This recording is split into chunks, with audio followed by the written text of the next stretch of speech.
Abanyarwanda dukoresha kenshi imvugo za gihanga, izi zishobera amahanga. Ndavuga nk'inshobera amahanga n'iyi migani migufi, iyi duca kenshi yo tuganira, duhanana, tugahanurana, tugahana inama ngo tunoze imibanire n'imigirire. Nk'urugero ukumva ngo nyamwanga kumva ntiyanze no kubona, cyangwa se ngo umwana wanze kumvira se na nyina yumvira ijeri. Twagera kuyigize inshyanutsi kabuhari wakanga kumva, tutiyigize syori. Nanjye nti ko kuvuga ari ugutaruka, yigize syori wakomotse ko nta kabura imvano. Ushobora kuba nawe wibaza iki kibazo. Nta umenya byose, ariko menya ko ibyo wifuza kumenya wabimenyera hano kuri bimenyere hano. Bimenyere, ako kamenyero karabasha kukumenyesha byinshi bishoboka bishingiye ku mateka, ibirari by'insigamigari n'ibihangano byihariye. Yigize syori. Uyu mugani baca ngo yigize syori, bawuca iyo babonye umuntu wese wigize umushirasoni, inshyanutsi kabuhariwe, akabikinani muri byose, nibwo bagira batuno mwana cyangwa uno muntu yigize syori. Byakomotse rero kuri syori w'inyagahanga ibyumba, ahagana umwaka w'igihumbi 1600. Syori uwo yabyirukiye ku cyuru h'ibyumba ku ngoma ya Mutara Semugeshi.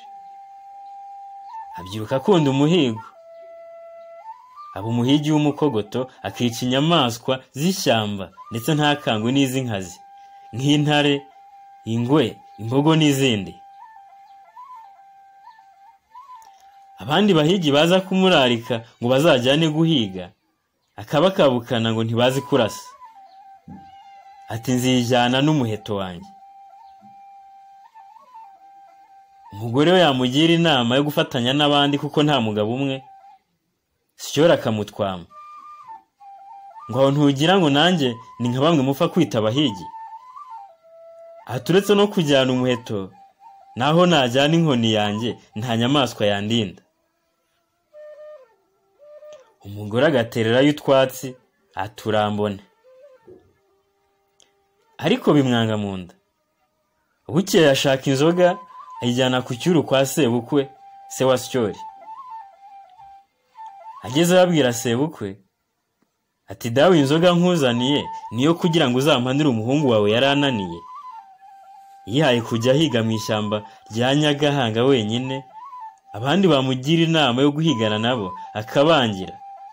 Batirimuka nagira ngo mwumvishe ukuri kwabo, akantwama kandaza ku nkecya nkoba. Sebukwe aramusubiza ati genda ndamara 3 nkaza kubaza icyo kiroge uko kigize. Ya minsi ishize umukambwe arashyogoza ajya Nyagahanga iw'umuhungu. Agezeyo asanga Syori yagiye guhiga wenyine. Nimugoroba abungukana ngo yishe, asanga ise yicaye iwe amwereka umuhigo. Amaze kwicara aramubaza ati mbese kuje uri umwe, abandi mwahiganye bari hehe? Syori ati ntabwo mpigana n'abandi, mpiga jenyine.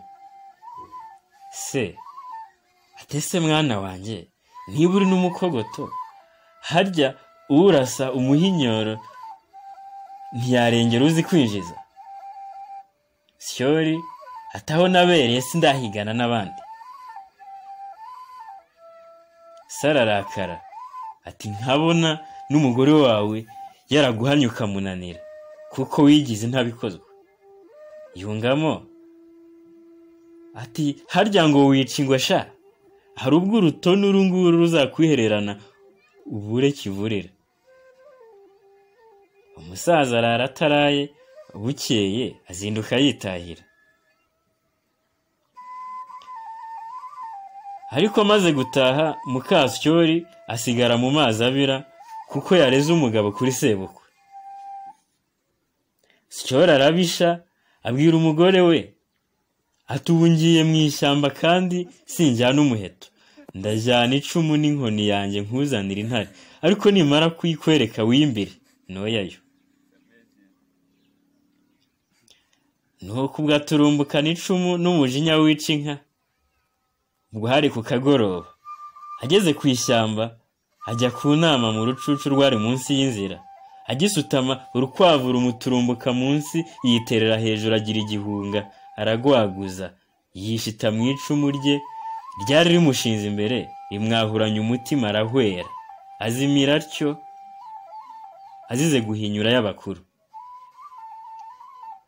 Kuva ubwo rero rubanda bibuka uko yajyaga ananira abamuhana, ntakangwe n'inyamaswa z'inkazi. Bakurizaho kuvuga ngo umuntu wese wananiranye mu mico akigira intabikangwa yigize Syori. Kwigira Syori rero bikaba bivuga kunanirana mu mico.